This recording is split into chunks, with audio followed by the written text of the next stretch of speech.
You're listening to What She Said podcast with Shanae Hall. Welcome to another episode of What She Said. I'm your host, Shanae Hall. I got my mama with the mostest down there. How you doing, Mama Frost? Hey, what's up, everybody? So good to be back. Absolutely. It's been 2 weeks, I think, but this is that episode that I've been waiting for, because I'm a person that seeks knowledge. Like, I'm not just picking people off the random street and saying, hey, come talk to me. I have these two people coming back because I feel like when I walked away, I had a different perception or perspective of the Bible, of polygamy, of polygyny. I didn't even know what a polygyny was until Chief came on and educated me. So with this episode, it's really about taking Huldah's opinion, who is our guest back. Say, hey, Huldah. And Chief coming back on to kind of give the dialogue and say, where are we missing the mark as far as what is allowable, what is perceived as acceptable as far as God is concerned, not as far as Shanae or human beings think. So I want to start out with, because I actually called Bishop Marvin Sapp to kind of give me an overview of his perception from a bishop point of view. And one of the things I want to do is take it to Genesis 2:24, because that's at the beginning, right? And it says, this is now bone of my bones and flesh of my flesh. She shall be called woman, for she was taken out of man. That is why a man leaves his father and mother and is united to his wife and becomes one flesh. And so we'll start out, because I remember our last conversation, Huldah talking about, let's start at the beginning. Let's not start in the middle, let's start from the beginning. But this is one of the quotes that Marvin Sapp gave me that I found interesting, because I had never thought about it like that. And I said, is it acceptable? Is polygyny and polygamy allowed in the Bible? And he said, Shanae, what you have to think about is that the sin of Adam was a separation between God and man. Sin produced perversion. Adam's responsibility was to cover Eve. Man carries the seed. And so he kind of put the responsibility on the man. He said, it's not that his intent was for men to have multiple wives. It's that the separation between man and God allowed the perversion and the sin to come in, which it was not there before.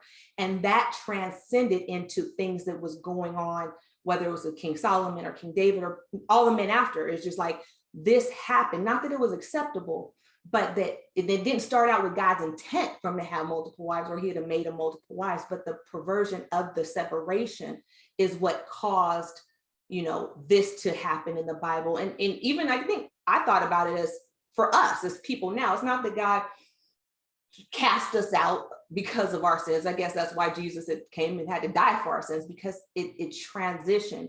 So you guys can start out with the beginning, and Chief, I'll start out with you, because you were the one that, kind of had the starting mark of, do you believe that in the beginning that it was intended for Adam to have multiple wives? And if you do believe that, why do you think God only created one? Well, number one, the problem starts there, right? The problem starts with a concept. I don't believe Adam and Eve are the first two people on the planet Earth. I don't believe those are the first people that were created. I don't believe that. So to believe that the standard goes just simply from Adam and Eve, and that's where it all starts, that's not something that I subscribe to. Okay. So to start there is problematic to me. So here's where I'll start, right? Let's go to Psalms. I'm gonna go to Psalms. Well, hold on, before you transition, let me give Huldah a moment to reply. Yes. Huldah, you want to kind of give me your perception on what Marvin Sapp said, and also, how you take that introduction. Okay, that's awesome. Before I get started, I want to say hey to Chief. I don't know exactly what your name is, and I want you to know that this conversation, I respect you and what you do. So I don't want to, start off on the wrong foot. I don't have any pretensions or anything at all. So hi, let's start there.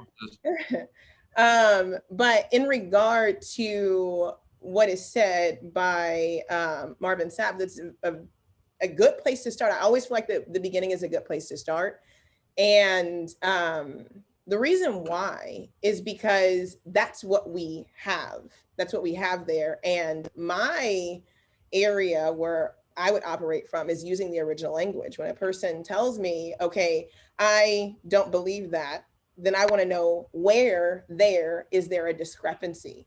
And he talked about, you mentioned how he said that over time, that sin separates man, and the further away man gets from the creator, that they begin to create their own ways or their own method of doing things. And the reason why I started in the beginning, and I like that he started in the beginning, is because in Isaiah, the book says that the end is declared at the beginning. We can't jump somewhere else in scripture without starting with the foundation. That is shifting us away from, and we're skipping so much history if we just kind of jump around.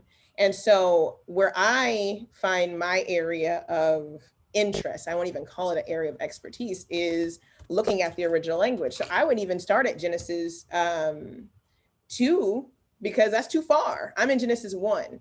And in Genesis 1, and at verse 27, it says, Vayibara Elohim et ha'adam batselemu beselem Elohim bara oto zakar uneva bara atom. And what he's literally saying is, in the beginning, so Elohim created man in his own image. In the image of Elohim created he him. That's not plural, it's singular. Male and female, he created them. Then it becomes plural when it gets male and female. So anything beyond that, I would like to know where that comes from, where in the original language, it literally tells us it was he, she, male, female, and the little words are for male, zakar means the one that plows. So we know that's a man. And literally nakeba means the one that is pierced in that way. So it's literally giving you definition for what a man and a woman were in the beginning. And it was two people, and he gave two functions to those two people. And then he gives the plural with them, which is otam, which means them plural. So I would like to know who, and I can't wait to hear it, because I want to know who the others were. I know there's folklore, I know there's apocryphal books, I know there's extra things, but in the original language that I believe was given to us by the creator, that is exactly what is said. Chief, it's on you. Yeah, so it's very unfair. That interpretation is very unfair, because you and I both know that when we see that terminology, it's also referring to humanity in general. It's referring to the creation of humanity in general, not two particular, not just a man and woman particularly, right? That's impossible, because number one, Cain is the son of Adam and Eve. He leaves his father and mother after murdering Abel and goes to the land of Nod, takes a wife, and builds a city. So conceptually, to believe that is literally just talking about the creation of two people, yet somehow, some way, there's a whole land established that's called Nod, where Cain goes and gets a wife. How is that possible if only two people pre-exist Cain, which is his parents? That's a very good point. You brought up concrete versus abstract. So when I approach the text, I'm looking at concrete versus abstract. Before something can be allegorical, before we can challenge something, in my opinion, we first have to deal with what is actually there. And then we have to build from that basis. So you said, oh, that's impossible. But there are a lot of impossibilities in the Bible. So what we probably have to establish is, what is your belief system according to the Bible? Because I feel like it's an impossibility that, Noah did a Ace Ventura nature call, and then animals just started coming from all over the place and fit on a boat that only 8 people built. I think there's a lot of things that don't fit into my human understanding of impossibilities or how they work. That's a drastic false equivalency. We're not talking about something miraculous happening, because if what you're saying is true and it's impossible, right? So there has to be two people. They make Cain and Abel, so that God then go and create a woman to give Cain. Is that what you're asserting there? Because I'm not talking about an allegory. I'm talking about a term being used, just like we could say man. I could be talking about myself, or I could be talking about mankind broadly. That's not allegorical, right? So again, are you insinuating that a whole woman was created just to be given to Cain? I'm asking you, where in the text does it say that happened? We can't move outside of the text. We can't add something to it. So where in the text does it say, and this happened? So we have to stick with what he did in this context and can't say, okay, well, what about this person? We have to establish that we don't know. Do we know? Mankind was created. That's what it said in that context. Does the word Adam also mean mankind in Hebrew? Absolutely. So is it erroneous to conclude that that would have to be referring to mankind, especially when we take a look at how the story plays out? It would not be erroneous because in the text I mentioned Zakar, Nakeva. Those are two particular attributes. And he talks about how, and then when we get to chapter 2, he goes into explicit detail on the creation of man, where he placed this man, how he got this woman, how he caused them to join together, what happened between these two people affected the rest of humanity. And when we go on further in scripture, and if I don't know if you're messianic or non-messianic, you can tell me if I'm wrong, but when we get further in scripture, we're going to hear Paul talk about first man Adam, second man Messiah. The sins of one man came and brought sin into the whole world, and then one man came along and then eradicated or put that sin into remission. So there's this streamlined view that we're supposed to be focusing on in scripture. So we can't look at what was dysfunctional. Can I finish? Go ahead, sis. What was dysfunctional in the world. So if Adam, I'm going to go with your point. If Adam is the perfect form of functionality created by the Creator, created in the garden, set apart from these other people that were created, given a specific way of living and a specific standard of living called Torah, the instruction, oral, right? He's given this specific standard of living. Then how can we look at what's happening outside and then make our determination for us who are supposed to be Israelites and set apart to be based on what was happening if God took Adam and set him apart from that dysfunction out there? We can't go, okay, now this was already here and this was already happening. These people are already doing this. What are you talking about? No, you're saying you don't agree. I didn't say that. What you just said, I didn't say. I didn't say you said that. I'm using that. You're using what may have happened where when we know that, I'm using what may have happened to refer to the fact that there wasn't just two initial people.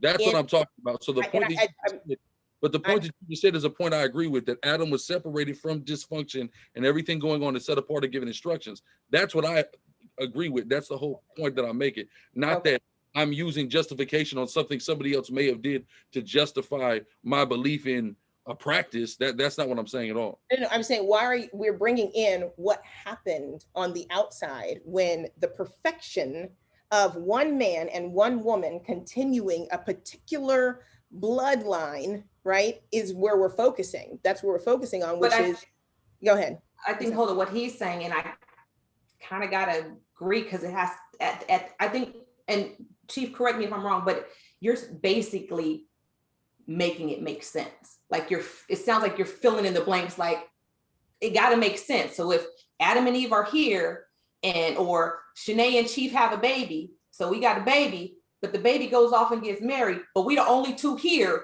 we on this island together, how you go and find another wife for my son to get married to if we the only ones here? So you filled it in, if I'm saying it correctly, which you're exactly right. Makes filling in. So what you're saying is you're filling in that there are other people. What I'm saying is we don't have time frame for how far it was from Adam and Eve. We know throughout all of the Bible, we don't get every single child that every person has. We know that's not true. We don't know time frame. What we know is in Genesis, we know Genesis is summarizing in 11 chapters. We have millennia summarized. Okay. We know that emphatically, right? But that's only in 11 chapters. So if in 11 chapters, we have thousands of years that are being talked about, of course, all the particulars are not there, but we have enough to connect dots. For example, when we take a look at Genesis 10, in Genesis 10, when it talks about Babel, in the beginning of Babel with Nimrod. Nimrod founds Babel, and he became a mighty hunter on the earth. Then they built a tower in Babel. Then Babel's destroyed. The way, if we're reading it just off the scriptures, when you actually take a look at from the historical perspective that corroborates everything that is said in the scriptures, right? When you take a look at the historical perspective, this is literally centuries that it's talking about, but the scriptures just are summing them up because it has to sum them up because, you know, it has this bit of time. Then we have to get to the focal point of our story, which starts with Abraham, right?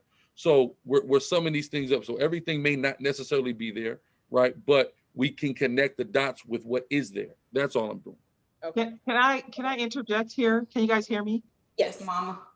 So just real quick for the naive viewer, can each of you define your religion, whatever the title is, and how is that different than Christianity, Baptist, or whatever? Just to give people just a real short synopsis of who you are, what religion you practice, and what book you study. So then everyone who's viewing this can understand from where you are. So what is it that you study and practice? Either one of you can go first. You want me to go first? I mean, it's Of course, just go ahead. okay. So I don't personally like the term religion for what I'm going to say I believe. I feel like religion puts you into boxes, and I don't believe that practicing the biblical faith is necessarily religion. I believe it's a culture, it is a lifestyle, and it is a mandate for all, literally all of creation, but specifically for those who are descendants from the 12 tribes of Israel. So all the way from Abraham all the way down. So if I was going to give you a term, I would say the same thing that Paul said. He said, are they Hebrews? So am I.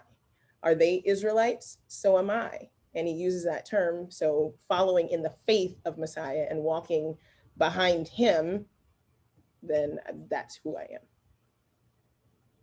And so your book is the Torah. What is your guide? The Is whole it the Bible, from the Bible? beginning to the end. Yeah. Okay. Chief?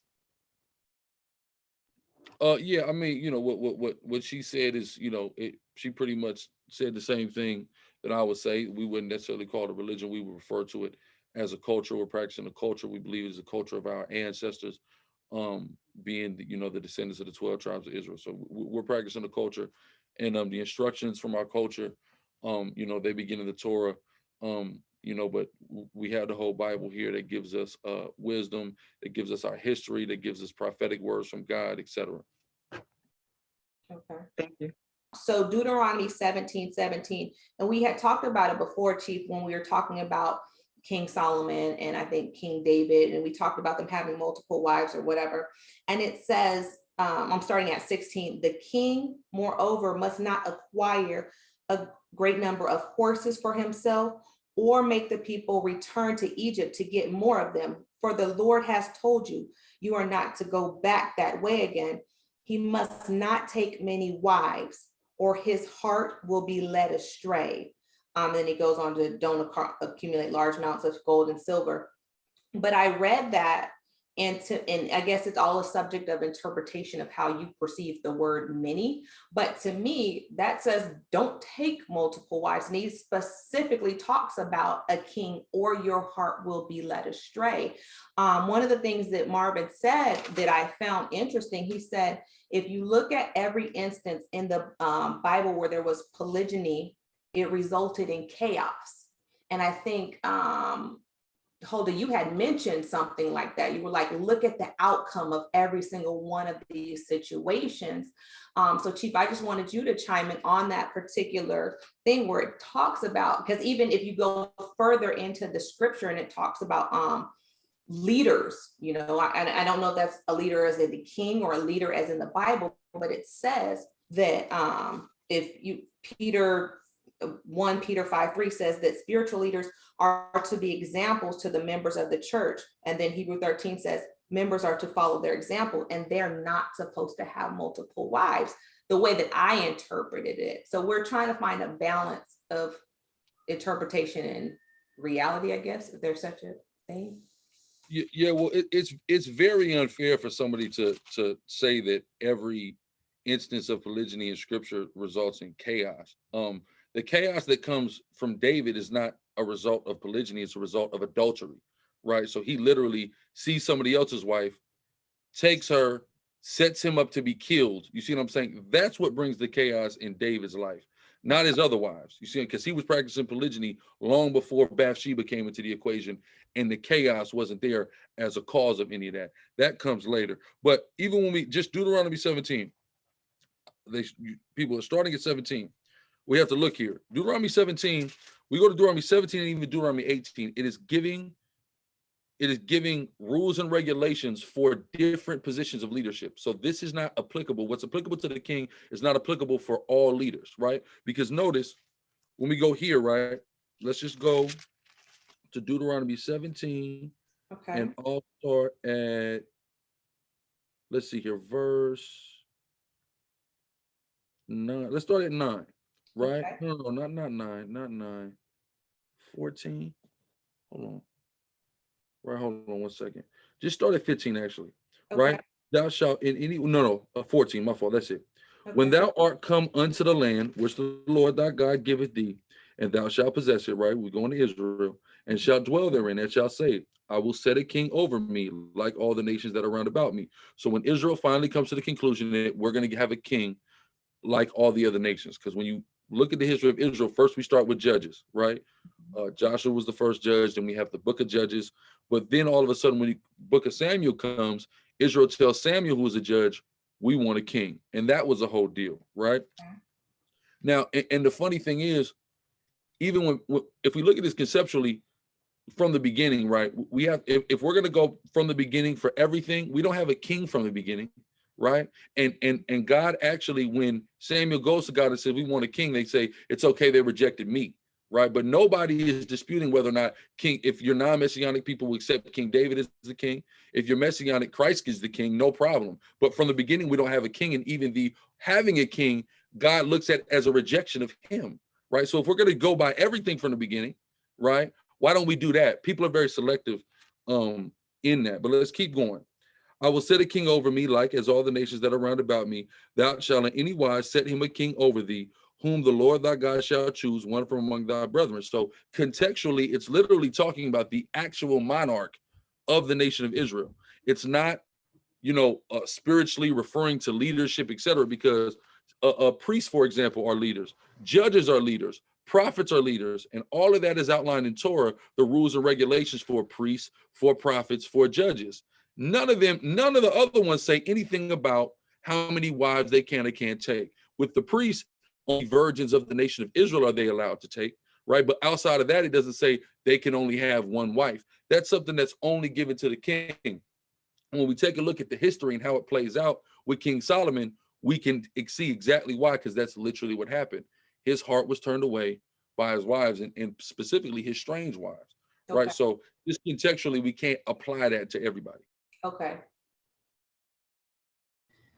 I find it difficult to take quantum leaps, so I need to just go back and get some context, because I don't think he finished. The point was in the beginning that in Genesis, there wasn't just one man and one woman. I just want to get your clarification. My brain's going to stay in the area. So you're saying because the world wasn't created from one man and one woman, that argument that it has to stay one man, one woman doesn't stand? I just want clarification on that particular point before we move forward. Well, no. Essentially, I don't believe the world was created from one man and one woman. Okay. So I don't think that's the standard from the beginning. Okay. That makes a lot of sense. Okay, so you went to we went to Deuteronomy 17:17, and the standard was supposed to be that because it was a king who, I'm just making sure I understand, because this was talking to a king, that specifically applied there, and that David's issue was not the issue of polygamy, but his issue was the issue of Bathsheba. Am I correct? Yes, ma'am. So he was right in being polygamous as a king. Yeah, well, does God, now we have to take a look at because God said in his word, the only thing he said, David was a man after his own heart. He did right in the eyes of the Lord, except for in the case of Bathsheba. Does he say that? Absolutely, yes. Yes. So if that's said, then we can't say he's wrong for practicing polygyny, because God didn't say he was wrong for practicing polygyny. He only said he was wrong for committing adultery with Bathsheba. Okay, so I'm going to ask this, and then I want to get to the point that you're talking about. That is a quantum leap for me, because throughout the book of Kings, over and over and over again, God also says they did what was right in my eyes, but they did not tear down the high places. So should we have high places? that doesn't justify having it because he didn't condemn that particular act in his lifetime. They did what was right in their eyes, and then he talks about what they did was wrong, right? So David did what was right in his eyes, then he specifies what he did was wrong with what was with Bathsheba, the same place where they did what was right, but they didn't tear down the high places. So what does that mean? That was wrong. Anything that was wrong, it's specified, it's singled out, it's talked about, right? So if the only thing that was talked about was Bathsheba, then how was it wrong? Number one, God said, what is that in 1 Samuel 26:5? God said he gave David Saul's wives. 2 Samuel 12:8. I was going to go there. So if God, why would God give him something? If it's wrong, why would God give that to him? He didn't give it to him. Actually, the text in the original language says that he entrusted. The word there is hik, het, yod, kof. It's bahik. And he says that he put them in his bosom. And if you follow David's story, it also says that David was entrusted. Where does your wife lay? Where does your wife lay? Does the Bible call your wife the wife of your bosom? Come on. You're not letting me finish. I'm just capitalizing what you said. The Bible says your wife lays in your, she that layeth in your bosom, that's your wife. So if he put Saul's wives in his bosom, he gave them to wife. Okay, that's okay.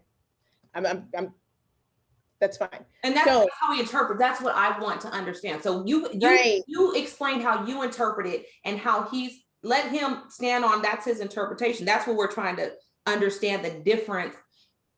And like I said, I mean, that makes sense. What's kind of standing out to me that's really like, as you're talking, Chief, it's really standing out as he said, or his heart will be led astray. And even we don't know which wife it's going to be. In that case, it was Bathsheba. It could be somebody else. But the reason I feel like it's saying don't take multiple wives is because one of them is going to turn you in a direction you don't want to go. Now it could be Bathsheba, it could be whatever. Am I misreading? Can I get to the interpretation? That wasn't his wife. So how could that wife, the one that turned him astray was not his wife.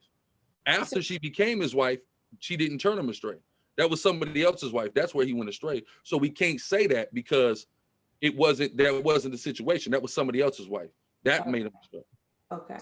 So it's interesting. To speak to your point about interpretation, what I'm realizing, and this is why I think there is so much religious contention, is because most of the time the driving force is what we consider eisegesis. It's not what is actually happening, but it's how each person wiggles and reads in between the lines. And then somebody says, oh, well, that makes sense to me. Everything will make sense without the full context. A text out of context is a proof text. I can take any text in the text and tell you in English what that text says. For me, the final say for everything is in the original language. That's what that is my area, because he can say one thing and say, oh, in English it says this, this, this, and this person was doing this. And I'm saying, okay, but I want to get to this word right here. What does bosom mean? Do you know what the Hebrew word for bosom is? Do you know that that's the same exact word that is used in the other text? Or in this case, the word here, which is bahekak, which literally means to be entrusted by custom.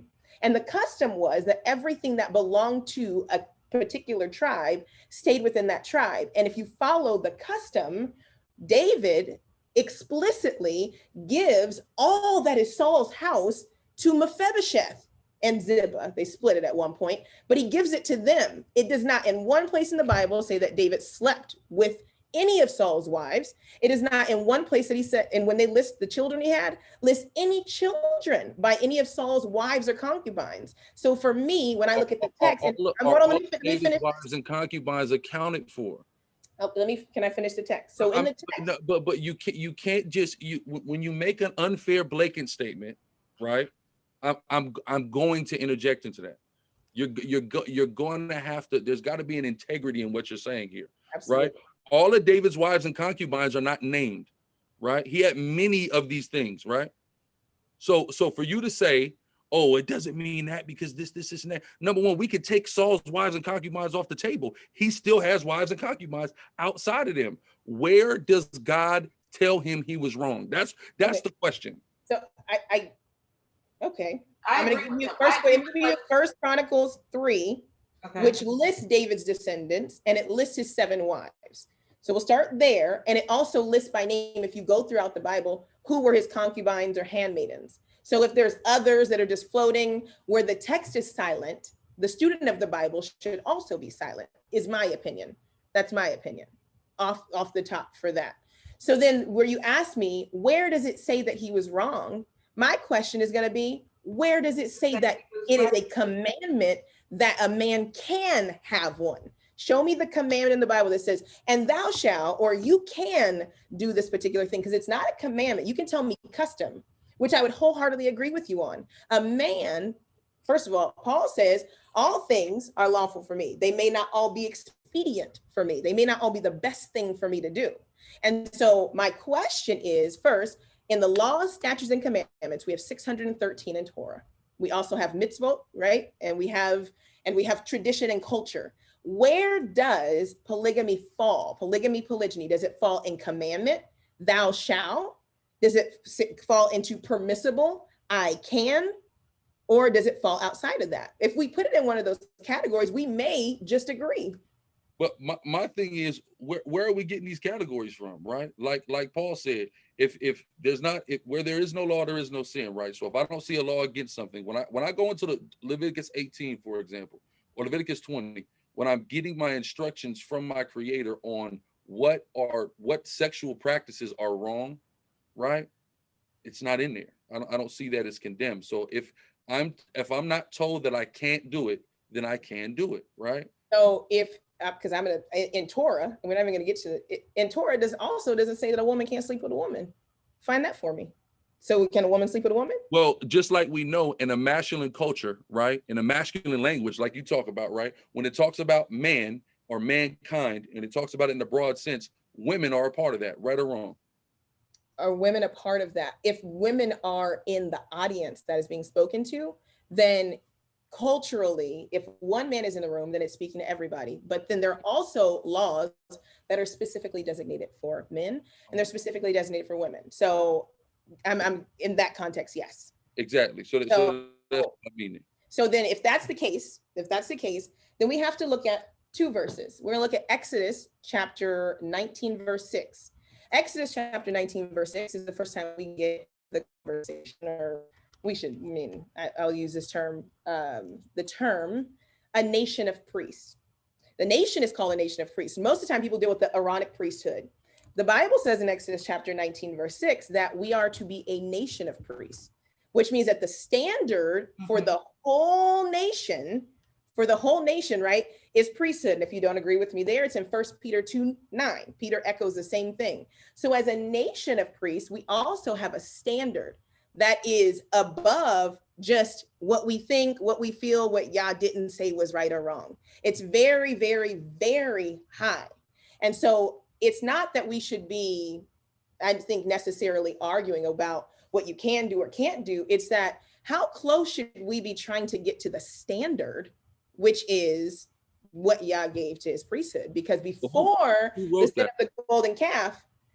of the golden calf, that applied to everyone. Well, again, now, and the Levitical priesthood has its own specific rules and regulations, number one. But nation of priests, before Levitical priesthood, but the Levitical priesthood has its Genesis, Exodus, Leviticus. We're in Exodus chapter 19. Okay, but in Levitical priesthood has specific laws that the Melchizedekite order does not have. That's number one. So is the Melchizedek order higher? Is it higher than the Levitical priesthood, than the Aaronic priesthood? Yes, but we can't. But what I'm saying is you can't convolute the commandments for the Aaronic priesthood and superimpose them onto the Melchizedekite. That's all. I wasn't superimposing them. Okay. The Melchizedek priesthood is Exodus. Okay. Right? Well, yeah, it goes all the way back to 9, Exodus 6 is before Exodus 20. And who wrote that? Who wrote Exodus? Who guessed? Moshe. Moshe wrote it, right? And how many wives did Moshe have? Moshe had 2, at least 2. Okay, so if he's telling me that that's the standard now, then polygyny is actually the standard of the individual that gave me the law. So how can I now think it's not okay? We don't get that polygyny is the standard of Moshe because Moshe put Zipporah away. Where, that's in the text. Show me where he divorced Zipporah. Putting away and divorce are two different things. Okay, well, I'm talking about divorce, because if he sent her back home and then Jethro's descendants come back with us in Judges, we know that. So we know that his people were around us. So just because he sent her home for whatever particular time he did, doesn't mean he stopped being her husband. The root word for to put away or to divorce, which is to literally, it's called shalach, and it literally means to send. He sent her, he shalach her to her father's house. That is the Hebraic definition of separation. He sent her home, but shalach. Okay. Divorce. Go back with your daddy. No. So he divorced her then. The term I said, they're put away, divorce. Put away, a man who puts away a wife can technically marry another woman. She must remain single or return to her husband. So when did he get the Ethiopian wife then? He got the Ethiopian wife in the wilderness. So you're in a wilderness where people aren't, right? And somehow he finds an Ethiopian wife? So the same person that just told me that there are people everywhere is telling me that in the wilderness that there are no people. We get the Midianites come out to the wilderness. Everybody knows where the Hebrews are out in the wilderness. That wasn't a secret. They passed through. The Amorites, the Jebusites knew they were out there. We passed through people's land. Absolutely. So where do you think he got the Cushite from? I'll tell you where he got the Cushite from, because I have the historical documentation that tells me where he got the Cushite from. Because Moses was the viceroy of Cush while he was in Egypt in a prominent position, right? When you understand historical Moses, you understand that while he was actually Pharaoh over a part of Egypt, he went and became viceroy of Cush, and there he has a wife, and there's actual archaeology that shows him and his wife, this same guy, Moses. So right? They call him in Cush. So that's where he gets his wife. He had his wife before he even goes and meets Zipporah. But go ahead. Okay, so your standard. Hold on, before you go, because I wanted to just chime in briefly. Okay. You had said something in it talking about customs, right? And this is really important for both you guys to kind of break down, because like I said, one of the things Marvin Sapp had pointed out earlier, let me call him Bishop Marvin Sapp, so people that don't know who he is, it said it's not that it was what God wanted when he was talking about polygamy or polygyny. He said it wasn't the will of God, but the Israelites started to kind of follow the pagan traditions and cultures or whatever. And he actually said, this is why the Israelites were stuck in slavery for so long, because they started to go against God's will. And again, I don't know, and I might not even reframed it properly, because I kind of condensed down what our conversation was. But do you think that some of the things we're talking about, you guys can both be absolutely correct in, the broader scope of it, but at the end of the day, was these things transition because Israelites, from what I'm reading, were supposed to be held at a higher standard? I could be wrong, but it seemed like you're the epitome of what it is to be God's people, if you were to say. And so you have a standard that's higher than everybody else. You were talking about leaders so does that make sense as far as now you start seeing the pagans and they're moving a certain way and they look real sexy, like we kind of do today? You like, I see how the celebrities is moving. That look real fly. I'm gonna go try that. Even though it's out of your scope of what you could afford or what you can do or what's healthy for your lifestyle, but it looked right. It looks sexy. And then so the Israelites slowly started to pick up some of their customs, which led them to becoming what they were. And actually he was like, well, that's why God was like, all right, we'll go do it your way. You ain't gonna do it my way no more. Go do you. Does that make sense? Or can you elaborate on that at all? That makes a lot of sense, because that was kind of going to be my point when he's mentioning, okay, history, culture, context. I don't believe, and I agree with the chief, that the Bible is not written on an island. You can go and look in other cultures and you can see similarities between the Akkadians and between the Ethiopians and between you'll see the Canaanites, like they call their chief deity Yahweh. The Canaanite culture does. So we know that there are similarities within the culture. So if Moses was doing something pre-Torah, before he met with Yah on Sinai, I believe that everything that was practiced up into Sinai was set in order. Everything was. So he says, now, Abraham married his half-sister. Can we marry our half-sister now? No, but I also believe that in the law, because the Most High is gracious, he allowed provision for where we come from. We know that polygyny was practiced within the Eastern culture. That's not an argument for me at all. Absolutely not. But when it came to Torah, he started putting up stipulations on what this would look like and how these women will be treated. Because if you've done missionary work, which I'm sure people have, you go to other countries and you start talking to them, a man might have 12 wives. So because he believes the Bible now, he's going to say, okay, everyone but the first one, y'all got to go. No, he has a responsibility because that's what he knew at that time. But when you know better and when you know more, you move differently. And my argument has not been, and I didn't state necessarily my full position, but like I said, people are going to do what people are going to do. And we all have to stand in the judgment for that. We have to stand in the judgment for our interpretation of things. Some of us choose to be like, all right, this is right here. This is what makes sense for me. But when a person finds justification for something and it sits well with your soul, then that has to be you. What my issue with the conversation of polygamy and polygyny is that people extend outward and you try to recruit people into a lifestyle that's not what they want to do, or manipulate them or deceive them into it. When it's up front, which it should be in Torah, every situation, well, when you get Laban in the picture, Chief know this, like it gets a little tricky because he just wanted Rachel. But most of the time, you have a say. The woman had a say. If her husband, it was something that was up front. It wasn't like, oh, I'm sneaking over here to this place. Oh, this used to be my side chick, but now I'm in Torah now. I'm a Hebrew now, so my side chick can now become my other wife. That's not how the situation works. And I think that's where things get convoluted. It's the same thing that gets convoluted in regular monogamous relationships. When you do something and everything's not on the table, if it's not in your covenant and it's not in your contract, you can't bring that up later. And that's my issue with anything. The Bible is a Bible of contracts, the Bible of law. So if you're doing something and you have a justification, don't go get a woman that you know she just want to be your only woman. Right. And get her for a couple of years and then turn around and be like, oh, by the way, it's my right. I get another one. It's like, hey, you didn't tell her that from the beginning. So you wonder why there's jealousy. You wonder why there's fighting. You wonder why all these things, they have context. That is how I'm looking at the text and viewing it. When things are done underhandedly, there's no context. There was no argument between Abigail and Ahinoam, the Jezreelitess. They weren't like, oh, okay, David took you and then got two cities over and took her. You don't see a fight. Why?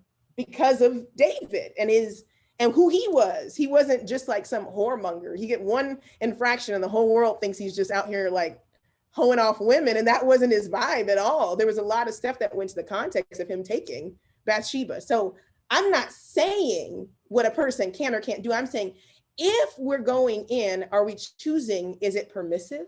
Is it cultural? But you can't tell a person.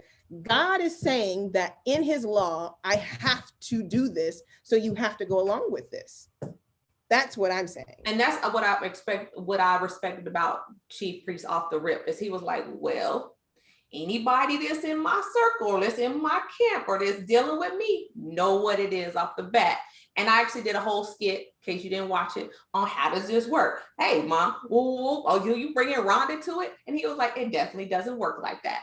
But I got to learn off the bat that he moves in that space, which is respectable, regardless, biblically or not, right or not. What it is if you're being honest, and you say, this is how I move, then you give her the opportunity at hour one to decide if she wants to move in that space with you. And for me, I respect that from a moral perspective beyond any religion or religious beliefs. Like, come at me with the common courtesy to let me choose if I want to share you or not. And then we can have a conversation. So that's what I've always respected about. That's why he's been on here the third time, because at least he gonna keep it 100 on a real live, we a person, and then I'm gonna break it down from the Bible and tell you my opinion. And I'm gonna be like, I don't agree with that, but I respect this side of what you just said. So what Sis Huldah just said, again, and she's correct. There's nowhere in the Torah that says this is what you have to do, right? This is, like she said, permissible. It's cultural. You see what I'm saying? And also, like she said, it's something that should be out front, like you were just talking about. And what a lot of brothers in the truth, or you got guys that don't practice our culture necessarily, but they want to deal with multiple girls. What they don't understand is when you from jump, when I meet this girl, it's funny. I literally just last week, I was at an Atlanta hot spot, right? I was talking to one of the waitresses, and she's seeing us. She was like, man, this thing got the Bible in his pocket. Like what do y'all do? You know what I'm saying? And so I started talking to her, and she's like, so like, you married and stuff? I said, I got 2 wives. She was like, then she's like, well, I just stopped talking to this dude because he wanted to mess with multiple girls. But, you know, he was being sneaky. And I said, see, that's the problem. I said, she was like, yeah, if he would have told me up front, I probably would have been more receptive to the whole situation. So you got to be upfront, and you know, women and not just women, but everybody needs to, you know, have a choice, make an informed decision. So look, sis, this is what I'm dealing with. Or even if you're not presently dealing with multiple women, but you believe that it's something that it's possible to you. You don't want to keep the doors closed. Just let her know that from the onset. So now but in my organization, if you join my organization as a man, you're not allowed to tell your woman, you know, I'm only going, because you don't know what's going to happen. You see what I'm saying? Now you tell her this. Now when she's coming to counsel, oh, he's talking to this girl and he told me I was going to be his only girl. We're going to be like, well, you did tell her she was going to be the only one. Now she feels misled. Now she feels deceived, et cetera, et cetera. And there's validity to those claims. So brothers just gotta really be honest. And a lot of times, a lot of brothers are afraid. The way this world works, they've been conditioned to be afraid of certain things, but they're not understanding. There's a lot of women that will respect the hell out of you and deal with you being upfront with them and honest with them, and putting the ball in their court to say, okay, you like me, you want to deal with me. This comes with it, or this potentially could come with it at some point. And I'm not the nigga I got the side girl around the corner that you're oblivious to, that I'm messing with here and there. And now I done brought something home. Now you like, man, I got a strange feeling down there. What's going on? You see what I'm saying? Right. Nah, Right. all that is wrong. And all that is I would call that a trespass against your wife. You see what I'm saying? When you operating like that. So I agree with everything sis just said. I'm with that 1000%. Appreciate you. Mom, go ahead. Well, I have a couple questions, but my first question is, and I remember this from our previous conversation with Chief, since we've now established that there's no law that says a man must take on how many ever wives, I remember you guys saying that women in your married relationships cannot have another guy in her life. So is there a law that says that, or is that is that your rule? I mean, how did that come about, where the women in those marital situations cannot have someone else, but y'all can? To that, is that me? Go ahead, sis, you can take. That would be considered Torah-based as defilement.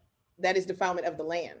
So it's the picture, I mean, I'll put it into like a Torah law concept. So the land as it's divided to Israel can only stay within those tribes, right? You can't take land and take it to other people, to other tribes. The same way with the wife, her body, her womb is like land, and only one seed should be sown in that land. Because if she gets pregnant by more than one man, right? Then who has the inheritance to that child? Who has the inheritance gets muddled. So all of the separation that you see when it comes to land, when it comes to wives, when it comes to possessions, is to make sure that the wealth of that man, that family, and that tribe stays in its place. So it's not something of whether or not a woman can have sexual prowess, or if she wants more sex. It's a logical way of doing things. Like, whose baby is this? Now we got to wait. They didn't have paternity tests, so they was all cousins. So that baby gonna come out, it's gonna look like all of them at the same time. So to keep the land undefiled and to keep the inheritance in the space that it's supposed to stay, one man is plowing that soil, period. Okay, but we're not talking about soil and plowing. I understand the historical perspective. I'm talking about in 2021 with the Israelites of the Chief's tribe, they get to have multiple wives, but the women in 2021 cannot. So I need to understand why men get to do that under those rules, but women cannot. Well, I'm not talking about land and seas. I understand what you're saying, but why are women denied the same opportunity as the men in that particular custom or culture or what have you? Well, she just explained. It's the cultural thing. So we practice the principles of the culture. So if that's the principles that the culture was founded upon, we have to practice it. We don't get to augment it for 2021. It stays true. The word of the Lord doesn't change. But you guys said that wasn't the word of the Lord, that men get to have multiple wives. Was it a word somewhere, or is it custom? It wasn't. It's permissible, meaning it's not. It doesn't say you can't do it, right? So Leviticus 20:10 says, if a woman lies with a man outside of her husband, she has surely committed an abomination. She shall surely be put to death, right? So if a woman was to do that and go around and have multiple men, culturally she should be stoned for that. You see what I'm saying? And it goes back to, I guess, the picture, if we want to keep it in like a biblical context, of God, yeah, and his bride. So this idea, we have a really convoluted idea of just what is permissible just in general as the bride of Christ. What can we do? Should we be able to go off and serve other gods? Well, if you read through the Old Testament, it's like, no.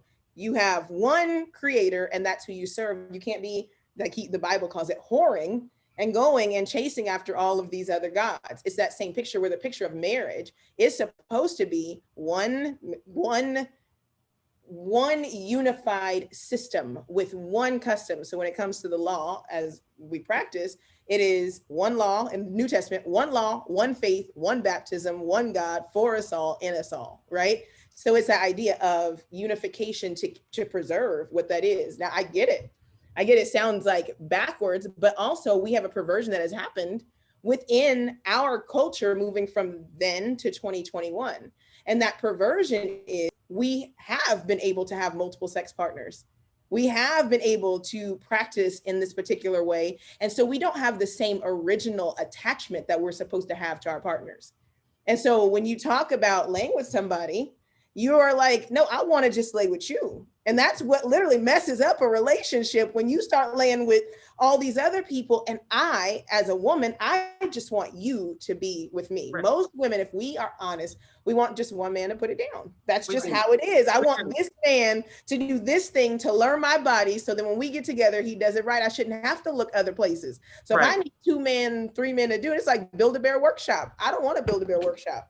And I want to say this too, because I've seen from your episode, you also talked about trauma, and you know, it's not talked about enough. A lot of time when you have, you know, especially in not that men, this doesn't happen to men, sexual trauma happens to men plenty, abusers of both genders on men. But in the case of women especially, there's a lot of women that if they kind of live a promiscuous lifestyle, if you actually have a soul talk with them, you'll find out that there's trauma from youth, and it's kind of a trigger. You see what I'm saying? So like you said, the average woman, she's not really looking for, I want to, you know, be actively having sex with all these different men.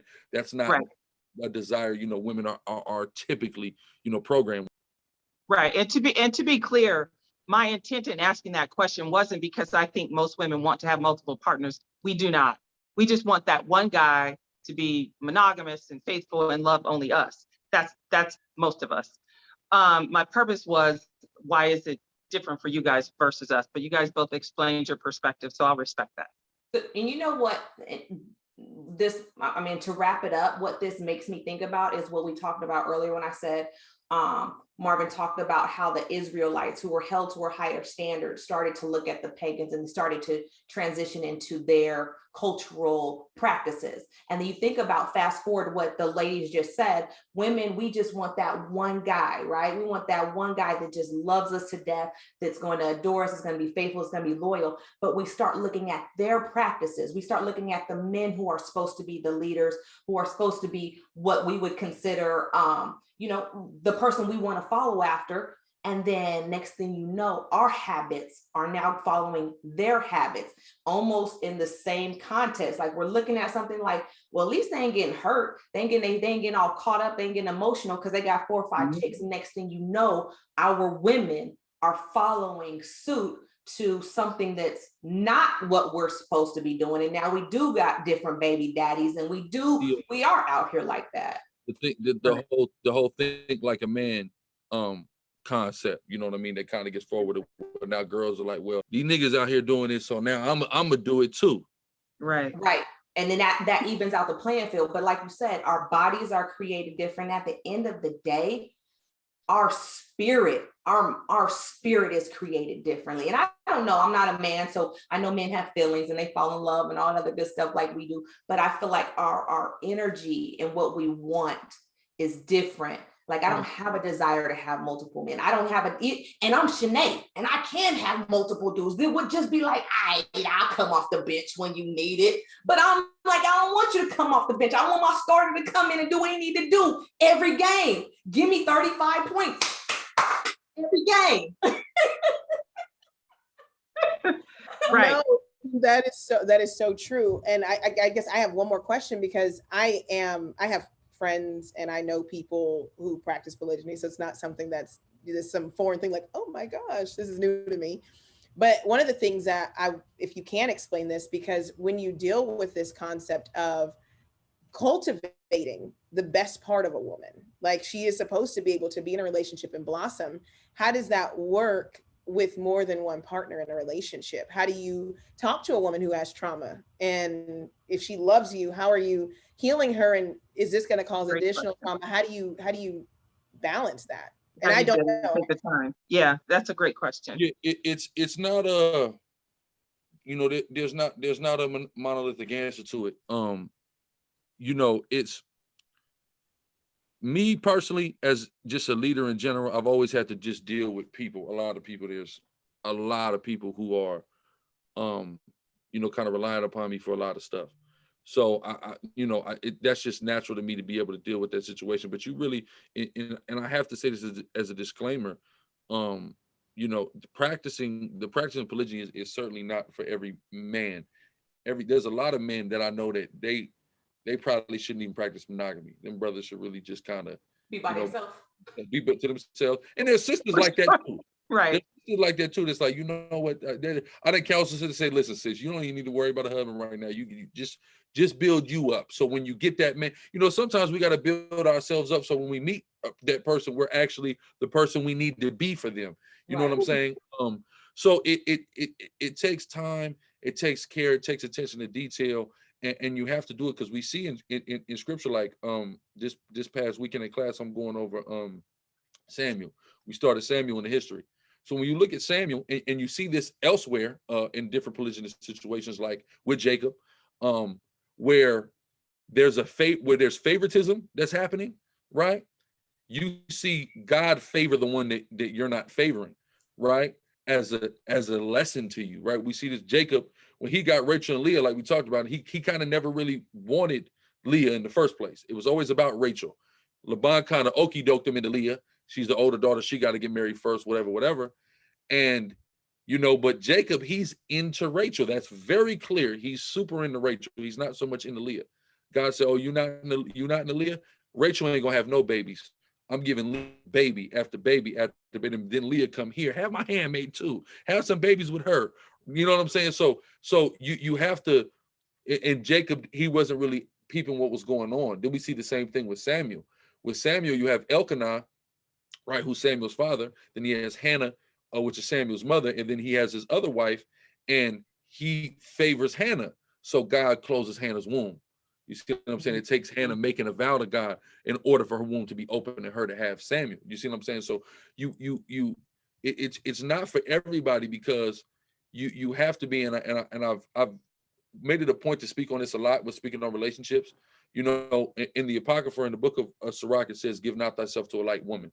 So a woman that's not heavy on you, that you don't really care for, you do not need to move on to that next level with her. You do not need to take her to wife, because what's going to happen, and I've experienced it in dealing with women over the course of my life, is this woman knows you don't feel about her the way she feels about you. So it's triggering her to act up. And you're looking like, hey man, this girl's crazy. And you can bat it off. And I've done it before, bat it off, man, this girl is crazy. But when I actually step back and I analyze it, I go, she knew I wasn't into her like that. And that upset her naturally. So she reacted naturally to the fact that she's super into somebody that's not as much into her, right? Especially if there's maybe other women in the situation where it's like, yeah, what he's into her. He don't like me the same. You see what I'm saying? So especially any woman you shouldn't deal with unless you're really going to be into her. And then if you're going to deal with multiple women, make sure these are women that you're into all of them in the same way, in the same amount of way, maybe not in the same exact way, but as far as, if measurably the same way. You see what I'm saying? That's something guys got to understand, because I'm telling you, you are going to sign yourself up for a laundry list of problems if you operate anything outside of that, right? And it's not going to be fair to everybody. You're going to practice polygyny, and people could argue, oh, the fairness, you got multiple and they only got one. But there's a way that you can execute it that all parties involved are happy and they feel like the treatment is fair. I know because I had to learn to get to that point. I had to come to that point, but I wasn't always at that point, right? And I can look back at mistakes I made and things I did and go, okay, that was wrong. You messed up here. But it's all beautiful, and the process is. I'm thankworthy to the Most High for it, because now I know how to do it, and now I know how to tell the next man how to do it if it's something that he's ventured into, So I have another question. Can I ask one more question? Because I have a question about as Torah, I believe in our culture, the biblical culture. I didn't say just our culture. Anybody that follows the Bible should be living according to as close as they can to the biblical culture. Our goal, I guess, should be to make that culture, make that not just the culture, but the God of the culture appealing. So how does the practice of polygamy or polygyny make the God of the culture appealing when you have certain people, and I've seen this, where they may join your group or your camp or your organization because that's what they want to do, and it has nothing to do with their heart being compelled to follow the God of the culture. You have men flocking to being Hebrew, and I say Hebrew because maybe by skin, maybe by affiliation, but by heart they haven't crossed over. They're flocking toward becoming Hebrews because now they feel like they can do something that they were not allowed to do in Christianity or in their different religious constructs. And then what is the buffer for that? Because now you bring in these men who don't really have a heart to really walk in the laws, statutes, and commandments of the Most High, but they want the booty. And they know that they can get a lot of it within this particular culture. Well said. Well, very simply, especially in our organization, number one, in order to join our organization, right? At the onset, there's going to be at least a calendar year where you're not going to be allowed to take any women at all. So if you come in with a wife, that's cool. If you come in without a wife, you're not going to be having one for at least a year. You know what I'm saying? So we have a lot of stuff in place to where this isn't the organization to join if all you want to do is come in here because you can justifiably, deal with multiple women. We have so many parameters in place, and we have zero tolerance policies on certain things, and we encourage wives to snitch, right? When a brother introduced me, well, okay, and I said, yeah, if he ever call me, because we're gonna cook him, because we got to make sure that everybody is held to a higher standard. And we talk about this stuff that men, we're the leaders, we're this, we're that, we're a nation of kings and priests. Like she said from the onset, that puts us at that standard. You know what I mean? And even myself as the leader of the organization, I have elders that I voluntarily submit myself to where one of my wives can call and tell on me if they want to, and I could be in counsel and I could be getting in trouble. You see what I'm saying? So we have to have checks and balances there to where, look, if you're going to have to do a lot just to be justifiably have multiple wives to come up in here. It's so many. Number one, if we're going to have to be seeing you every week. You're going to have to be standing on the streets for hours. You're going to have to be in class. You're going to have to make mandatory trips. You're going to have to keep high holy. All these various things. If you just in here for that, you can be like, hey man, well look, I'm gonna kind of just do my own thing. You know what I'm saying? What about them pockets? You said what? What about them pockets? What about his money? His money, how does he have to have a job to be able to support that? My question that I see a lot of, and I'm not disrespecting it when it's done properly, but when it's not done properly, I call it glorified pimping. I'm with you. Right. So when she, her is working, and this is, you came in here to pimp, and the Bible explicitly says that we are not supposed to whore the daughters of Zion. And so then that puts the women in a position where you not doing nothing and saying, oh, the lion only got to get up when somebody come and try to tear up the house, but I got to go to work every day. How does that fit into the parameters for a man? Because if we go back to the beginning and we look at Adam being, let's make him a standard. I'll digress on that point. Let's make Adam the standard. And Adam, before he got a wife, he had land. You're not saying you have to have land, but I'm saying he had a home, he had something he was keeping, he had a task, he had something he was doing. He was established in that way. I'm not saying you have to have a lot of money. I'm not doing that westernized thing where you got to be like six figures no, but he could provide for the woman that was given to him. If we know that the woman is a gift from God, the gift from the Creator, then how is this man who is now going through, stand on the corner, learn your Torah, come to class. Yeah. Okay, the next thing is, how are you going to provide and maintain this household that you say you want? So that's my other question. Yeah, those are all standards that we have to, we hold brothers to. Is if you especially if you on hard times, which anybody is liable and subject to come up on hard times, brother. Why are you thinking about, the next sister? And I'll go here to Paul's epistle to Timothy, first epistle to Timothy 5:8. But if any provide not for his own, especially for those of his own house, he hath denied the faith and is worse than infidel. So when you look, like you said, even going back to Adam, all the men in our culture are leaders. Like the shirt I got on, Israelite. It says Israelite father, Israelite leader, Israelite king. A leader and a father and a king doesn't sit back and let the women do all the work.